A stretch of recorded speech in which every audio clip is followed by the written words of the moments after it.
अच्छी तरह समझ लीजिए, इस मुल्क के अंदर अगर हमने अपनी कोताही की तलाफी न की, ये सिर्फ मजहबी वाज नहीं है जो मैं कहने यहां आया हूं, मैं आपको झंझोड़ने आया हूं। जिंदगी में फिर ये मौका आता या नहीं आता अल्लाह जानता है।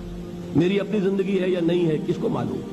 जिंदगी हो, इम्कान न रहे, इसके भी 100 शिकलें हो सकती हैं। मैं नहीं चाहता कि कोई भी बात छुपाकर आपसे रखूं। बहुत खतरे में है हमारा मुल्क इस वक्त। तेरी बर्बादियों के मशवरे हैं आसमानों में, लेकिन ये सब कुछ सजा है किस बात की? वादा खिलाफी। तुमने इस्लाम के लिए मुल्क लिया, कोई मुल्क इस्लाम के नाम पर नहीं बना। मुल्क पहले से मौजूद था, आजाद हो गया। पाकिस्तान तो मौजूद नहीं था पहले। वाहिद मुल्क है पूरी दुनिया में जो इस्लाम के नाम पर असर नौ बना है। लिहाजा वहां वादा खिलाफी जो होगी उसकी सजा बहुत सख्त होगी। आप हजरात को अपनी जगह पर हर शख्स को सोचना चाहिए, हम कहां खड़े हैं, क्या कर रहे हैं।